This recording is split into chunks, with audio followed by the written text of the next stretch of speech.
Hello, everybody. Welcome back to the channel here in Global Conquerors, our podcast, Conquest. We're back from our break. This is season 2, episode 18, or just going forward. We're just going to say this is episode 18. What I've kind of decided is for the earlier podcast, just to avoid confusion between season, like episodes 1 through 10 and season 1 and 2, is that I'm probably going to rename those episodes to like Conquest, OG edition, and then Conquest. And this one's just Conquest. So this is just Conquest, episode 18.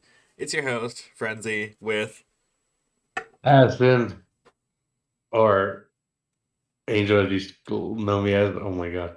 yep, We're back from our break. Obviously, well, mainly Mark time. I haven't been on break yet. Um, Obviously, he's back home. I look different a little bit. just a little bit. So yeah, we haven't. There has been a lot of news, like some big news around the gaming world. So yeah, it's. I mean, not as much as I thought it would be, but it's a good amount. It's like important stuff.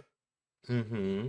So yeah, I mean, took a week off, and but I mean, it's gonna be all right. So we'll get to discuss it today in this episode of the podcast. So Yeah, exactly. let's get And right into it, man. yeah, we'll jump right into first off in the Overwatch side of the esports world. As we talked about previously, the Overwatch Championship Series is what's replacing Overwatch League. They've come on to a really rocky start, not just in North America, but just all around the board. Overwatch has kind of already exploded in the first week, and not in a good way. You have a North American team known as M80, which Oh, signed a roster, right? And then uh-huh. 24 hours later, they dropped the entire roster because one of their discords got leaked that one of their players was being racist. So they first dropped the player, and then 2 hours after the announcement of dropping that player, they said that they just dropped everybody. And they are one of the favorite teams in North America. So that's already a big blow to the NA scene. And then we go on to the Overwatch Pacific scene, where there's a team called Wenzhou, which I think was based out of China, and they were disqualified from progressing in the Overwatch Pacific area. And apparently it's because one of their players um, was he basically had his friend come onto his account and play for him, but then spoofed the webcam so it looked like he was playing with comms. Because this is since Overwatch is like smaller now again. This is all taking place like at either homes, or if you're a bigger team, you have a facility. And this team was smaller, so it was taking place at their homes. So you couldn't really tell unless you're like, wait a minute, something seems off. And Overwatch ended up disqualifying that team. And then just a few days ago in the Overwatch League, three teams in North America got disqualified. And for various reasons, one of them, not North America, two of them were in Europe. One of them got disqualified because Russia is a banned region and they had a Russian player. The other two got disqualified because in Overwatch you have to be 17 and older to play, and they signed underage players. So teams all over the board are falling apart. It's been kind of sad to watch. We're off to a great start in the new Overwatch era. No, yeah. There's one good thing. Maryville Esports, you probably might have heard of them before. They're a university that has an esports program in Halo, COD, Overwatch League. They're pretty well known for actually like having a really good collegiate esports development program. And I guess they were so good in North America that Luminosity Gaming bought out their whole roster. So good news for the Maryville players. It shows that they are actually legit to be recognized by a real org. So they're rolling. Everybody else in Overwatch, not so much. And this is the only issue of like I guess one of the main issues of having a non-franchise league is that especially when it's all mostly online until you get your one big event, things like this kind of happen. People try to skirt the rules, get away with what they can, but Overwatch has been cracking down on it even the first week pretty dang hard. So we'll see how it develops because, like I said, it's only been a week. A lot can change, a lot can happen. Hopefully, I feel good. like stuff will get ironed out eventually. Mhm. Yeah. So But yeah, that's I expect it to be well more cleaned up, even though obviously this is like the first league to go from franchising, go from regular franchising back to like the OG format. Yeah. So I'm not surprised that people are trying to, I guess, adapt or adjust to the new, I guess, the new format slash new, I guess, the new era of Overwatch again. Hmm. So as of right now, I don't expect it. I mean, you kind of expect stuff like this. I mean, there's no franchise, and they're just everyone's everywhere at this point. Yeah. So it's like unorganized. It's not clean. It's not professional. Hmm. But I do see it. I do think it's gonna get ironed out with which. I mean, they're already trying in the first week, so Yeah. I do see more progress coming later down the road. But Hmm. I am excited to see um, the Overwatch League go into the right direction properly Hmm. instead of it didn't. Wait, was was it was it not? It wasn't franchised within the first year it came in, right? Overwatch when it started was pretty much like Halo. But like not Halo like right now, Halo like back in 2016, where HCS had like NA, EU, Asia. That's how Overwatch was. So it was you had like a league structure by that and but you had big orgs play like in everything, but there was no franchising.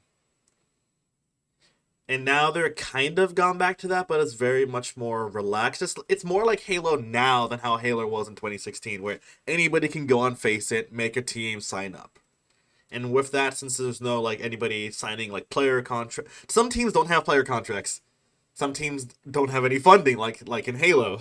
So it's really open to anybody, and of course you're gonna have some kids trying to sneak in, and they're gonna get found out pretty quickly when especially when they get to the higher up levels and actually qualify for playoff stages and whatnot. So Sounds about right. yeah, Overwatch, like you said, they're gonna iron out all the kinks. We'll see how they develop. I'm sure it'll be fine later on, but they're just getting back on their feet. But on to some more positive gaming news. We talked about it last week, 2 weeks ago. Helldivers 2, the rise of this game, coming out of nowhere, defying all odds. I think recently they increased server capacity to 700,000. They had, I think, a concurrent of 400,000 people online at once on one day, and like it's now like it's like leveled at 350k daily. The game is like I think what you call the definition of a good live service because how it works is as you know it's PvE player versus enemy. You can go solo with a squad, whatever. You drop on a planet, you do a bunch of missions, you extract, and it's a team effort. It requires everybody because there's missions in game that the game master puts in. Like you have to go to this planet and you have to do this to unlock something. So they had a mission where if you want to unlock the new mech vehicles, everybody that was playing the game had to go to this planet and do their missions. And the more that people do their missions, the more that you liberate a planet. If you get to 100%, the planet's liberated, you unlock said thing. They liberated the planet, they got their mechs. So it's a cool way to do like a live PvE game because people are saying it feels like a real war because you actually need everybody to be there and to actually try and fulfill their missions. And I don't think we saw this game just coming out the way it was. It really did just fly under the radar, and now it's just like I could see this being like a legitimate Game of the Year contender. Um, so obviously they had. I mean, obviously there's a Helldiver one or Helldiver. The reason why that game wasn't popular is because it was you know how Halo had Halo. There's like a Halo where it's like The where Halo it look. Wars ones, like top Yeah, down, you were yeah. like yeah. So it was like that, and obviously people don't seem to like those type of games, so they made it a third person, and it's like been blowing up. So obviously we've seen the videos and we've seen how. I mean, I guess you could see it. You could say it's like a Halo because it's like almost fighting the Covenant in a way. I would In a say way, but not really. if you watch it, have you ever watched Starship Troopers? No? Okay. You look No. at like a clip of Starship Troopers. It's like it's older than Halo. It's like a bunch of like US soldiers, they go to space and they fight bugs. That's kind of like what Helldivers is. What is it called? Star what? Starship Troopers. Star? Starship. Like Star Wars, Starship. But for those who have watched Starship Troopers, Oh, yeah, yeah, yeah, yeah, yeah. No, I have. it's based. The Not, Helldivers is basically Starship Troopers in a game mode. So Starship Trooper fans are living it right now, and Halo fans are also living it right now because, like you said, it's kind of similar to Halo. The designs are kind of similar. The way that you drop pods are kind of like ODSTs. It's really cool, and I just think it's surprising how, like, I guess unadvertised this game was, and how it's been able to blow up. And a month later, it's sustained a population that rivals, I think they said, COD and Pal Worlds. So AAA studios that are making these other shooter games, you got to keep your eyes out because they're coming. These indie studios are coming for you, and they're delivering on things that you don't see. Like I think I'm not sure if you heard, Helldivers 2, the battle pass system works the same way as Halo Infinite. Once you buy it, you have it forever.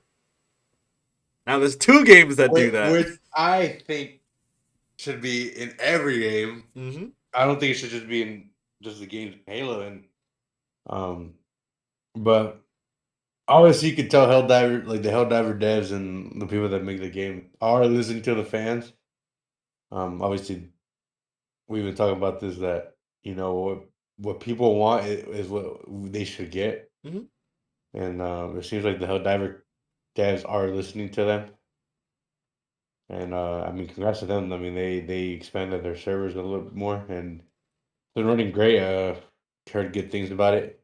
Um, it was a funny clips that came out of it. I mean, it looks cool.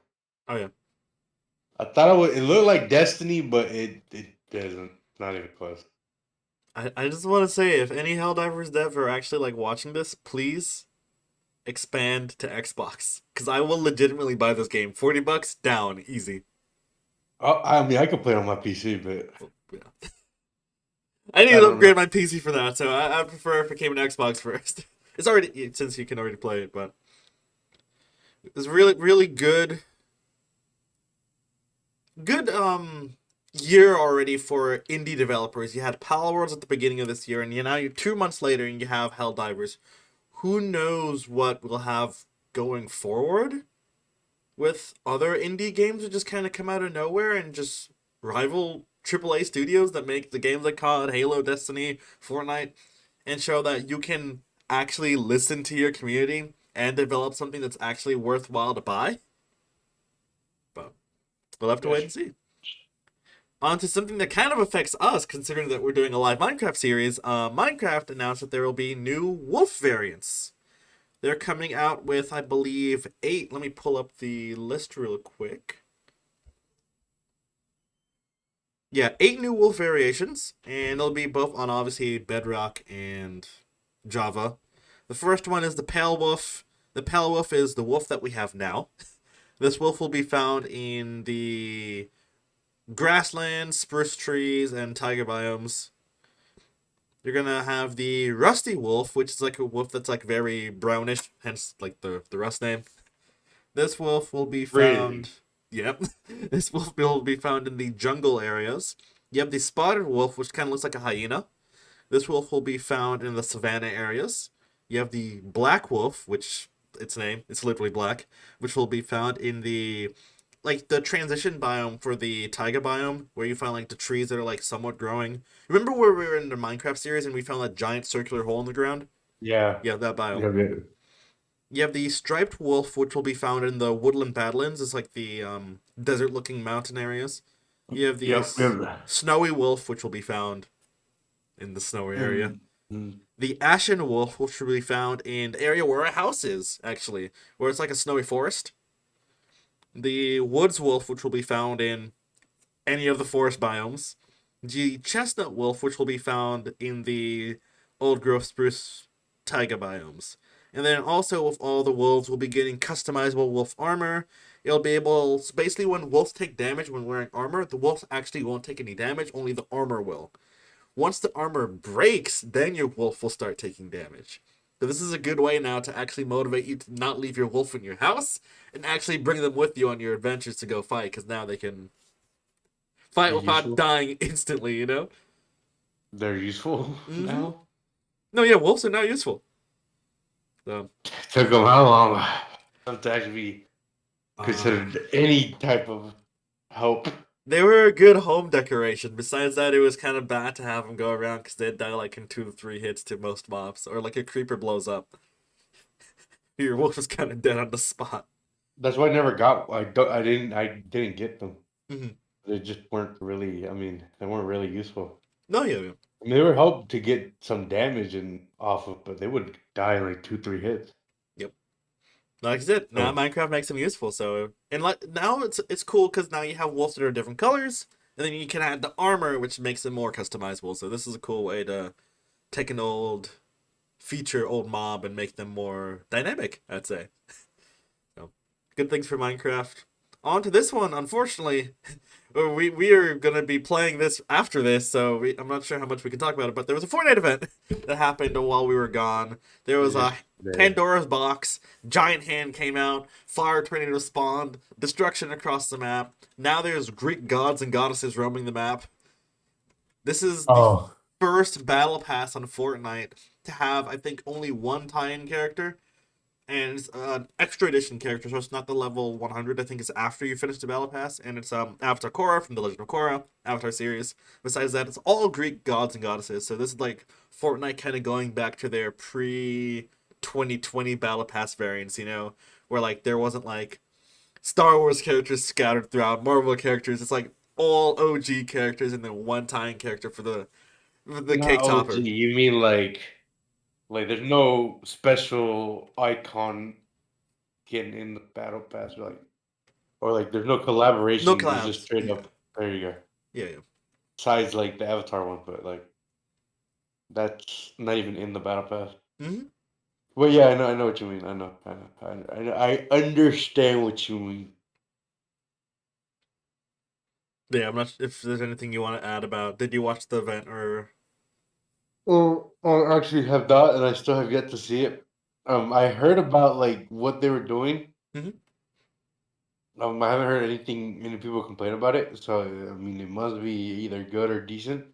Besides it being shut down the first couple of hours, or like half of the full day, or like a full day. I don't remember I think exactly. it was a full day after the event happened. Obviously, they went down for the normal downtime to update the game. Then it got extended by like 4 hours. It was extended another 4 hours. It was extended another 4 hours. And then it extended a final 2 hours. I think it rounded out to 17 hours of extension, so almost an entire full day. People who like woke up in the middle of the night to play Fortnite just went back to bed. Actually woke up, saw the game wasn't there, went back to bed at their normal time. The game went live.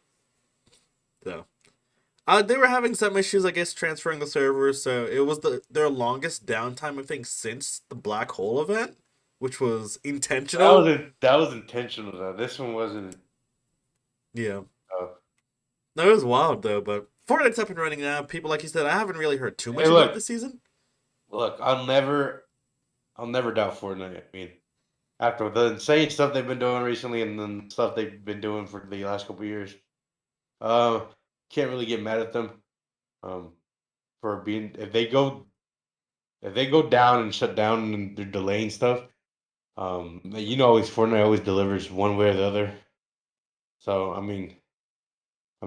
don't give them that much like I guess hatred or anything. Not hatred, but like bad rep Mm-hmm. because they always perform and exceed everyone's expectation, especially with the collaborations they've been releasing, and then obviously the new game modes slash I guess thing that they released the last couple months, the Lego Worlds, Mm-hmm. the it's called the Fiesta Mayhem thing or whatever, You had and the the racing game. yeah. So obviously they know what they're doing. So you can't really give Fortnite any hate because they always exceed and they always they've been listening to the audience a lot. So sorry. They've been listening to the audience a lot recently. So Mm-hmm. um they've been giving people what they want and yeah, it seems like the season's gonna be like a promising one. Yeah. So I'm excited to play it myself. Got to keep the dream alive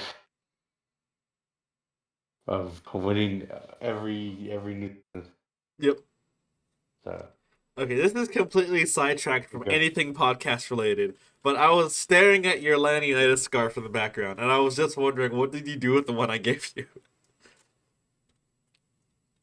Oh, do you plan to I wear it, or just are you just gonna put it up somewhere like I'm the gonna, other I'm one? gonna put it up.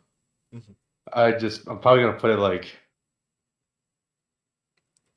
Okay, this way. that way. Gotcha, gotcha. Yeah, it's just dude. I've been all over the place today. I am mentally not here, dude. I've been all over the place. Uh, we were supposed to record this like earlier too, and then stuff happens, Yep. and unexpected things happen, and it causes you to change and change your work. I guess I don't know. I don't know what I'm saying anymore, but yes, yeah, I'm gonna put it over there. Yep. And then yeah, Fortnite season seems fire. Can't wait to see other people play it. Yep.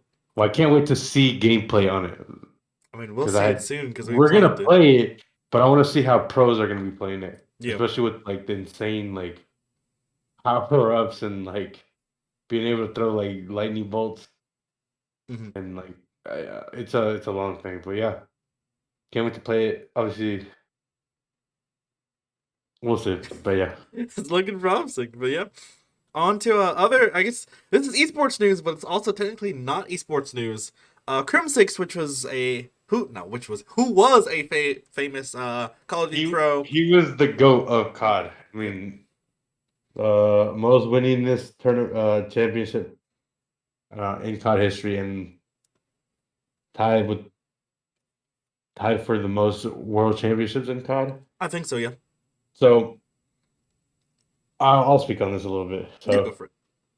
when he retired back literally 2 years ago, he announced that he was moving to pro eSIM racing or driving. Mm-hmm. For that people that don't know, that could I mean think of like Gran Turismo or Forza, but obviously people are driving like they had their full gear, they have like the whole setup shebang, the race rig or I would rig say thing. I don't know exactly racing what it's called. simulators, where they try Yeah, to emulate the front driver's seat as much as possible. so he moved to that. He competed. He was able to get he got better over time. Um, but I'm guessing he was given an opportunity to drive road cars. Mm-hmm. Um, so he went and he started training for this for months. He started uploading videos of workouts, getting his body in shape for driving. Mm-hmm. And this happened last week, right? I Yeah, it think. was last week. So last weekend he competed in his debut race and he ended up winning his first race. Um, it's pretty big because this is the guy who was a top professional in racing in racing in esports in Mm-hmm. COD. If you look him up, he's up there as one of the goats of COD. And to see, I mean, him doing something in real life or IRL or especially driving cars, and ended up winning. It's a big accomplishment, Mm-hmm. because it just proves gamers can do more than just play games. And yeah, and the next day they have another race, and he won that one too. So Yep. he ended up winning back to back his debut and his second race. Um, this just tells you that you can be good at one thing, but doesn't mean you're only good at that thing. You can be good at other things. So, Mm-hmm. uh, For yeah, I those not mean, familiar for the race, this is the Porsche Sprint Challenge North America Series, where all racers will have to drive Porsche 911 GT3 Cup cars in a circuit race. And like you said, won his debut race, and then won a race already right after that. So he's already got two races under his belt. Another two trophies, medals to add to his collection already from a whole different thing that's not esports related. yeah, and he's currently in Saudi Arabia about to go compete in another circuit. Mm-hmm. So yeah, it's a big W in the esports world. I mean, to see, I guess, someone from the gaming community achieve something greater. and on another level in a different, I guess, atmosphere or space. Hmm. Especially driving cars, I guess, at a professional level Hmm. or getting there. I mean, he did it in the amateur. I mean, it doesn't matter. I mean, it's just a big accomplishment. I won't take anything away from him. Yep. I mean, he's the greatest car player of all time. Now he transitioned to sim racing, to actual Porsche racing. So it's a big W, and it's congrats, man. That's crazy to think, and that just like I said, this just shows that gamers could do more than just play video games. So Exactly. yeah, congrats to him, dude. That's a big accomplishment. No, like you said, So absolutely congrats to Crimsix for his 2 wins, and hopefully he's able to bring a lot more home as the season continues. I think he will. I mean, he'll get better over time, and I mean, obviously to win your first two, it's a big accomplishment. Hmm. So we'll see how his career in that progresses, and we'll see what he does this upcoming circuit in Saudi. Exactly. Exactly. To continue on with other esports news, big news that came over our break was Complexity Esports. Complexity's owner, Gamer Square, agreed to sell Complexity Esports to Global Esports for $10.36 million. If you don't know, Global Esports is owned by Complexity's former owner, Jason Lake, and he owns it with one of his friends. So now they own Complexity again. This goes back to like pre-Complexity days in like 2014 and beforehand. And this is interesting because now rumors are spurring around that a similar offer could be made up for Evil Geniuses. Because if you don't know, Complexity and EG from 2009 to 2015 were owned by the same people, and they were competing in esports across like not Complexity would compete like one set of esports, and EG would compete in the other set. So Complexity would be all like FPSs, EG would be all like League, Dota, stuff like that. So it would be interesting to see if they go back to a similar setup.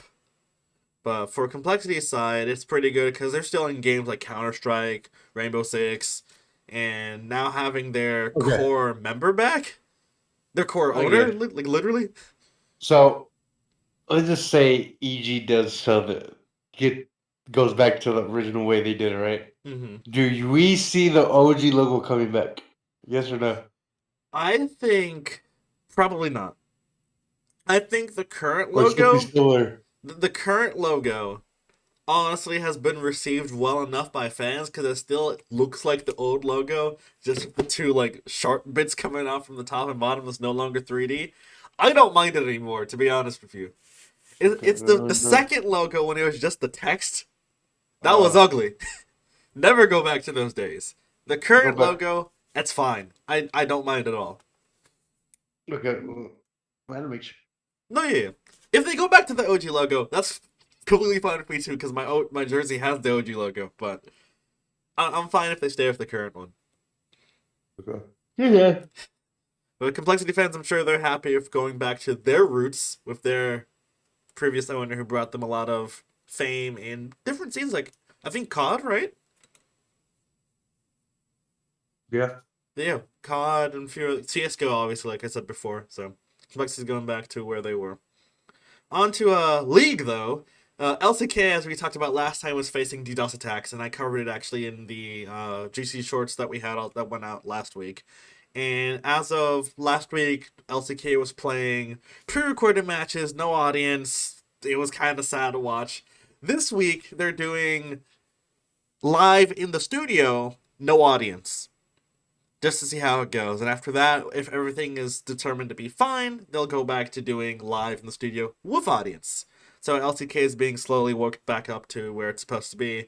Also, just for personal things, I'm sure everybody saw the match of the week, T1 versus Gen G.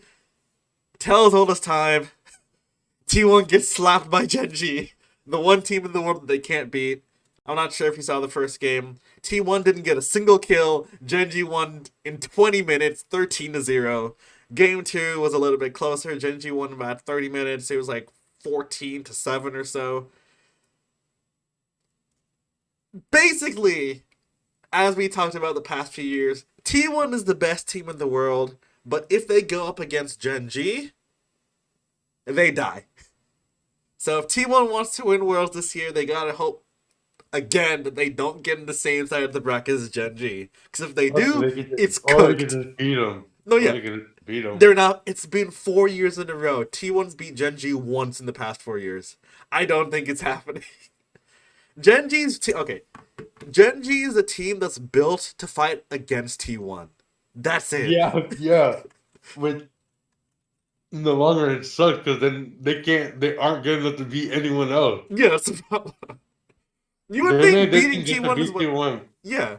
Go ahead, go ahead. No, yeah. Okay. You'd think beating T1 would set you up to be able to beat everyone else, but the thing is that everyone else doesn't play like T1. T1 is set up as a team to play against everybody else. Just for some reason, like I said, Gen G is their hard counter. And you can't. Pretty much what we're trying to say is T1 can't play against T1 I guess, yeah. because Gen G has T1 playstyle, but they can't. Well, they have a style of play against T1, but it doesn't work against anyone else. Yeah, exactly. I don't know why. That doesn't make sense. I mean, Gen G would have regardless, won world. If Gen G didn't show, they would have won worlds last year. They could have won worlds every other year. yeah, you're not wrong. It's just Gen G doesn't play good against Chinese teams, and T1 never loses to Chinese teams. So they have weird opposites about each other that complement their playstyles and absolutely make them. Every time you watch their match, I saw the matchup and went, I'm not going to watch this. I already know how it's going to end. So, You T1 still watch fans, the- don't feel I know you bad. watch. No, yeah, it's Go ahead. Go ahead. okay. T1 fans, don't feel bad because even if we don't win the LCK Spring Finals, don't forget that 2 teams are going to MSI for each region. So you'll have Gen G and T1 most likely representing your region. And like I said, you just gotta hope that Gen G gets knocked out by another team and T1 will be Which is just likely to happen. yeah, Which I think is exactly, likely to happen. exactly. No offense to Gen G fans, but y'all seem to be scared to play anybody that isn't T1. Hey, he Oh, y'all said it. can't perform. Y'all just perform better against T1 because everyone. I mean, the people, those players that like to play against the fans Hmm. or play against the best team Hmm. or the favorite team, I guess. So maybe that's what Gen G have, I would guess so. Yeah. and then T1 just can't beat them, and but Gen G can't beat anyone else. It was just meant to be this way, unfortunately. But on other league news, back in our home area, LCS got put in the closet last week because, as you know, LCS and Valorant Champion Series America share the same studios, and their games were overlapping. And Riot said, "Which one's more important to us right now?" So VCT got the main stage, and LCS got put in like I don't know what it was, some sort of And dungeon, and they themed the dungeon area to like a cage match in wrestling. So it still looked presentable, but it was kind of underwhelming because obviously there's no crowd. You can tell it's a tiny area. Pro players were mad every time they got interviewed. They'd be like, "They put us in the closet for this week," because Riot, at least in America, likes Valorant more than League. who doesn't like Valorant more than League in America? Well, that's the problem. We like shooters. Everyone likes League in the Asian countries than they do Val, right? I think okay. Val is more popular in America and Europe. Because it League is more popular in Asia, like you said, but also it's like just as popular as Val in Europe. So they kind of they share the space nicely. In America, we don't like complicated games. We like shooters. I was gonna make a joke, but I don't want to be controversial. I know exactly what you're thinking, but not that type of shooting. We like just normal shooters like COD, Halo, CS, Just Val. simple, just simple. The simple stuff. But yeah, LCS fans were kind of mad because they got sidelined for Val, but this week in the studio should be normal. Hopefully, there's no more schedule conflicts like that, but we'll have to wait and see. I thought, I always thought. Excuse me. I always thought that Val was playing in the morning, or that the date, like the daytime. But I'm sorry, League was played during out like the afternoon slash nighttime. Yeah, that's the case. I think the thing was that Valve play in the morning in Europe, and they don't want to overlap with the European broadcast, so the NA one ends up playing at the same time as the League broadcast. Because also League in Europe plays morning our time, so things can't overlap. And Valve was having their playoff series that bled into the LCS days, so things Okay. were I'm even included. I okay. gotta get the jacket. It's cold, dude. Gotcha. Things were even weirder, but this shouldn't be happening too many times. We'll have to wait and see though. And then the last big esports news for the week, Europa Halo, the home of European Halo esports, has unfortunately shut down. Many of them, if you know, that we think of them as like the LV, like how we have LVT now hosting events for Halo outside of the HCS. Europa Halo was doing that for the European scene. Back during Halo 5, they were doing events for the European scene, held qualifiers to come for different events and majors in North America.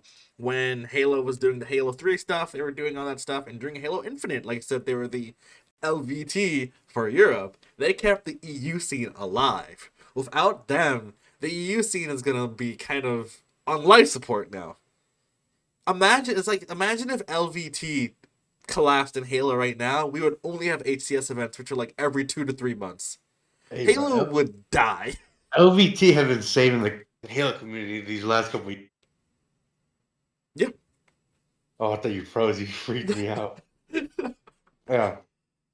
Yeah, it's sad, but I understand. I mean, there's no not that. You good?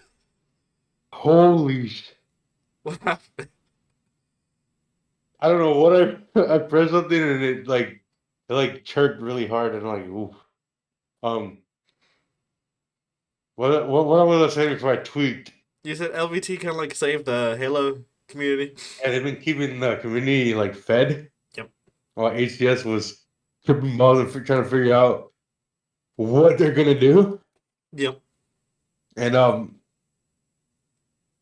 yeah, I was gonna say something, but when when this goes live Thursday, which would be what day is it? Today's March 10th. 14th, Thursday, March 14th, right? That's when this will go live, Mm-hmm. which means the first Halo tournament of the year will be this weekend. Yeah. Yeah. The Optic event or major. So yeah. But there's one more. You didn't put it on there. And then, Straight Rippin' is oh yeah, coming back. in the Halo scene, one of the oldest orgs in Halo that is somehow still alive. They Straight Rippin does this weird thing where they will completely disappear and then reappear at the most random times in the Halo scene. They did the same thing in Halo 5 where they came towards the very end, and then they did the same thing in Halo 3 when they were doing those events. Now they did the same thing. Now in Halo Infinite towards like its latter half of its light cycle. Straight Rippin, like if you've been playing Halo since Halo 2 days, you know these guys. Ancient Org had grown some of the top Halo players in the world. Some of them are still playing now. I wonder who they're gonna sign It, because a lot of rosters are finalized. it's So, pretty weird. It's a they have like an org that helps up and coming talent get their name known. mhm. And then most of those players end up getting shipped off. I know APG was on there at one point, right? Yep, APG, Rynoob. Rynoob. A lot of top players or legends have came from that team. So um, you don't know. I mean, whoever they sign, they could be the next an up and coming pro later down the road for Halo. Mm-hmm. Um, so yeah, that's a pretty big deal. I mean, it might not seem like a big deal to like you know to regular esport, but like fan or like people that don't watch Halo, but they pretty much been around for a long time, and they have had great players play for those orgs, and they usually do well. So Yep. I'm actually excited to see an old name come back into the scene. I love their logo and colors, dude. It looks nice. Yeah, they've been It's gonna pretty be nice. pretty good branding. So So it's gonna look nice seeing them again. So that's a big W in the Halo community. So can't wait to see what Jesus. I got the hiccups. can't wait to see what they're gonna do and what roster they're gonna pick up. Mhm. So yeah. Yeah, I'm so proud straight ripping to coming back. But like you said, that closes out our esports section. On to the general news. I think one of the big news pieces from this week, last week, was Paul Pogba, French football player, plays for Juventus, got served a 4-year ban for alleged doping, which I don't think anybody saw coming. Pogba is one of the biggest names in French soccer football, and one of Juventus's top players. So 4 years is it's shorter than most people get, but it's still a long time. Yeah, it's crazy to think that he can't play any type of football slash soccer hmm for the next 4 years. Um, Obviously, he's gonna say he didn't do it, but I I don't know. But he won it before his World Cup, right? No, or did they just accuse?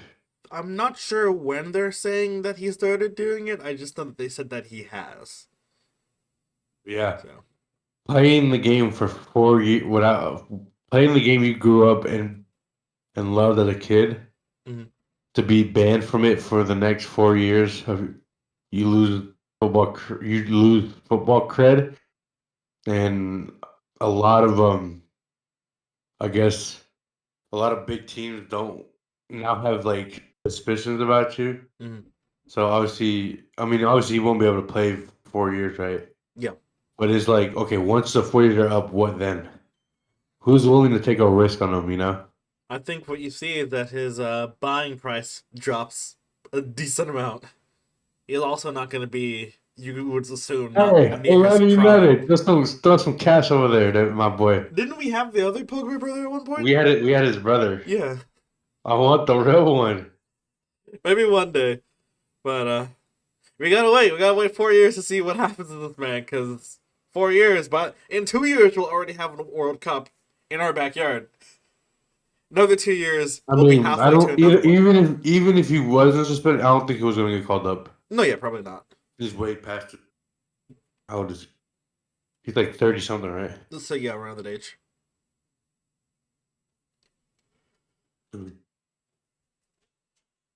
He is 30. Just 30 exact. Actually, he's not out of it just yet.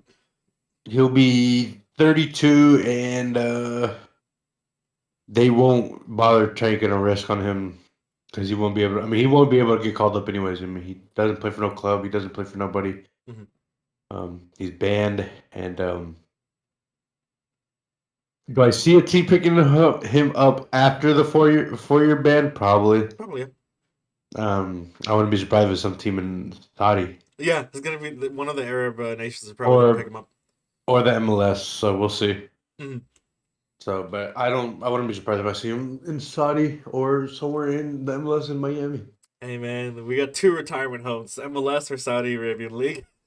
It's where all the big stars after their prime go to. So no surprise there. Which is I don't have a problem with it because it gives us recognition and publicity. So No, yeah, exactly. perfect, perfect. It works. On to other general news. Our friend Elon realized we weren't talking about him on our podcast anymore, so he had to come out with something big. Twitter is confirmed, by the way, plans to remove the like and retweet counters from all posts soon. Which, hmm, hmm. I'm not sure how I feel about this one. Dude, I don't know anymore, bro. I'm like, can we stop talking about Elon about? We know that whatever he does is not smart, and Well, it's like this is like when I think about this, it's like remember like the controversy when YouTube removed the dislike counter. Like it was a way to figure out if videos were bad or not. And then Instagram was flirting about removing their like one because of like people were feeling small, I guess, because they didn't have a lot of likes on post. And people would bully each other over like having like I had more likes than you. Especially this was a problem amongst like middle and high school kids, right? And now they have it like you can see it, but you not could hide the likes yeah, and you can hide stuff like likes and that. stuff. In Twitter, I feel like removing the like and retweet counter on Twitter is removing a key feature of what makes Twitter Twitter. Here you go. Yes. I totally agree with you. I don't know what their thought process is. If they're gonna make us pay for this like and I now I'm back on Threads, so shout out to the No, to don't even go everybody. to Threads. Go. I texted you Blue Sky. It's literally just Twitter. No, I'm not using no Blue Sky. Why? It's made by the old Twitter dude. It looks like Twitter. It has the trending tab and everything. I thought you were an account guy. When I told you, Yeah. When you told me, or no, I think you sent it to me like, "Yo, sign up for Sky Blue." I'm like, "Huh?" I'm yeah. like, "No, that's not my." I didn't. No, it's legit, legitimately. It's just We'll see. Twitter. So, We'll see. We'll see. But always Twitter's a household name. yes. The other Mm. Twitter news that I didn't add on here is Elon. Community notes. They're supposed to help the community know about factual stuff. It's been revealed recently that Elon has been removing any community notes that get puts on his tweets. He has a backlog of over 100 community notes for tweets that he's been on a spree of tweeting out stuff that is just straight up not true. And the notes would pop up, he would notice it, get it removed. The goat of the goat of Twitter doesn't like people's tweets. He said he's supposed to. When he introduced community notes, he said it would be a way to fact check everybody, including himself. Clearly, he's a liar. Because He when doesn't people like fact it. check him, he doesn't like it. Would you like it? Yeah, if you're gonna tell me that I said something wrong, at least show me the facts. He can't stand being told that he was wrong. So, Elon. But on to our our last story, which happened. Wait. What is this Willy Wonka experience with a scam? Oh, I did cover this a little bit in In the the threads, shorts, the yeah. shorts. Okay, I But didn't just to know. do like a quick recap, Willy Wonka experience. There was a experience that happened in Scotland. It was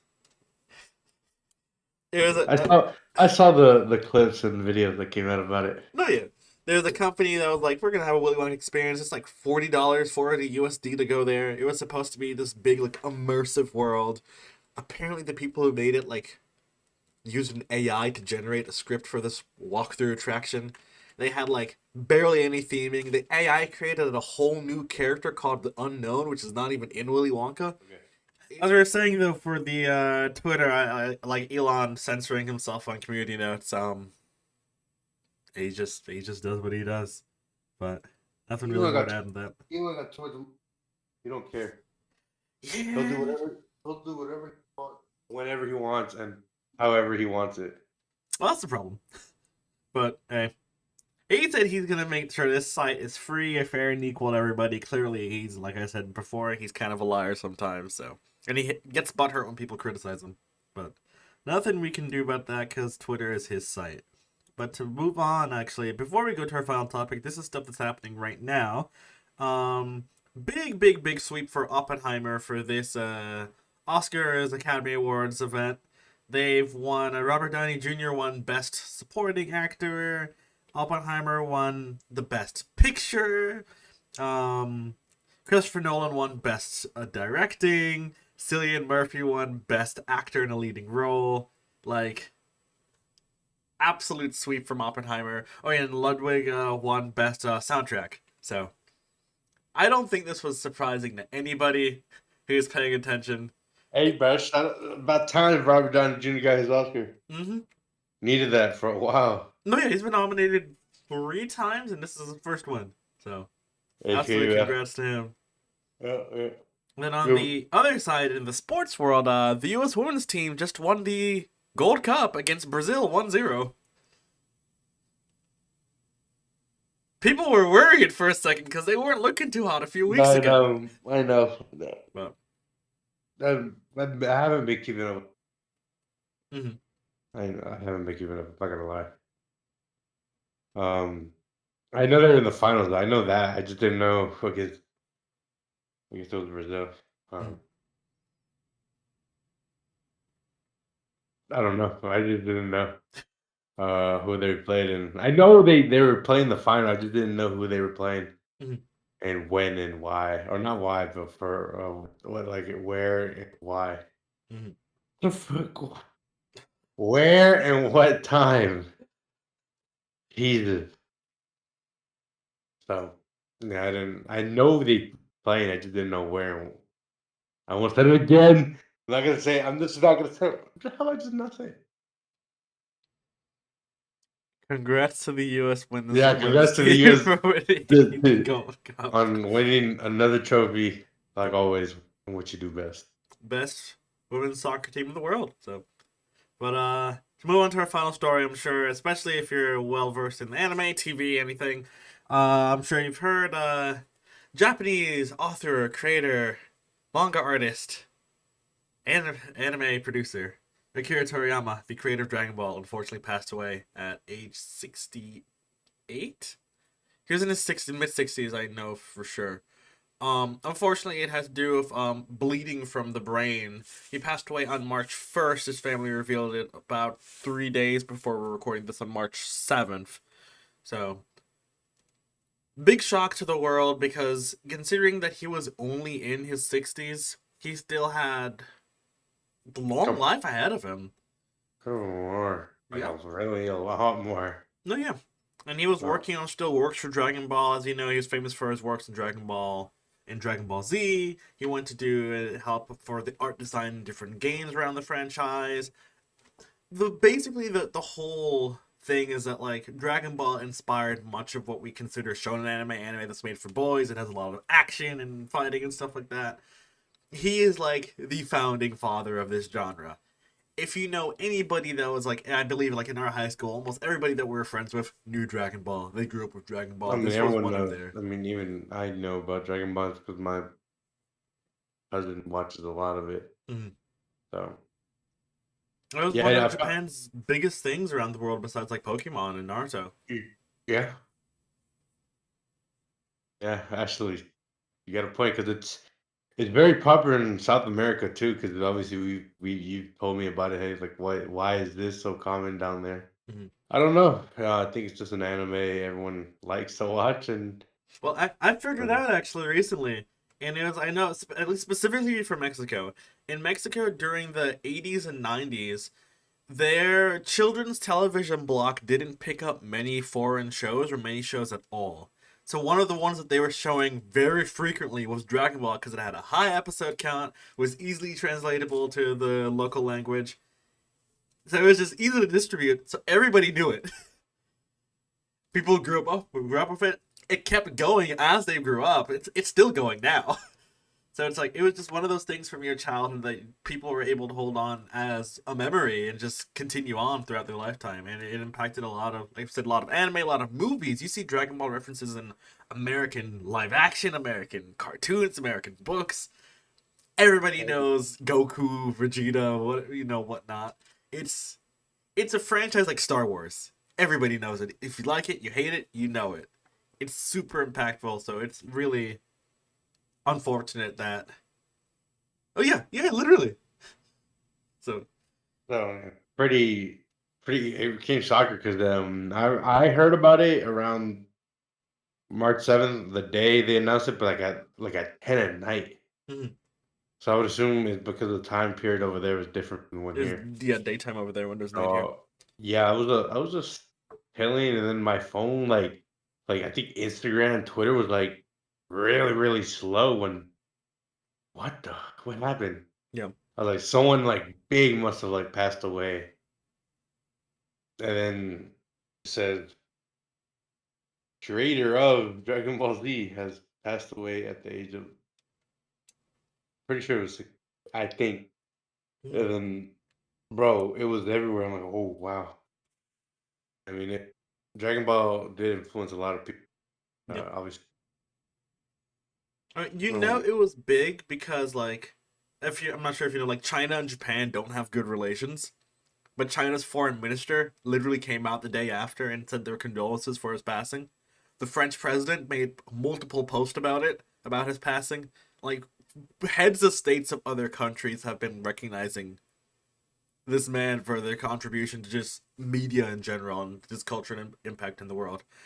Earlier today, both in a square in Argentina and a square in Mexico, they said about 40,000 fans came out and like did a tribute to him live. So like this is just it's a global phenomenon that he was able to create. I bet you he had no idea he thought it would get this big. Most people don't think their creations would get this big, and is able to impact the lives of millions of people around the world. So absolute condolences to him and his family for this tragic passing of him, and his work is gonna live on well after our lifetimes. You know, this is just one of those things that just stays. Pretty Yep. sad, but gotta keep going. The legacy will continue on. Well, yeah, that's it for our podcast today. If you want to close it out, if you think you can. I think I can. Hopefully. Thank you guys for watching this episode of the podcast, episode 18. Make sure you go back and watch the OG podcast because that's what we're calling it now. And make sure you go back and watch the other videos on the channel. We have Minecraft series on the channel that is live. We have 4 episodes out. Episode 5 will go live, or has gone live when this goes out. So make sure you watch that. Turn on the notification bell so you know when we upload. And make sure you like, comment, subscribe. Tell us what you feel, what you didn't like, what you want us to talk about, what we missed, what your favorite toothpaste is, and yeah, and follow our socials down below at Twitter, Instagram. You know the good stuff, Mhm. and follow our socials that you can find through the Global Conquerors pages.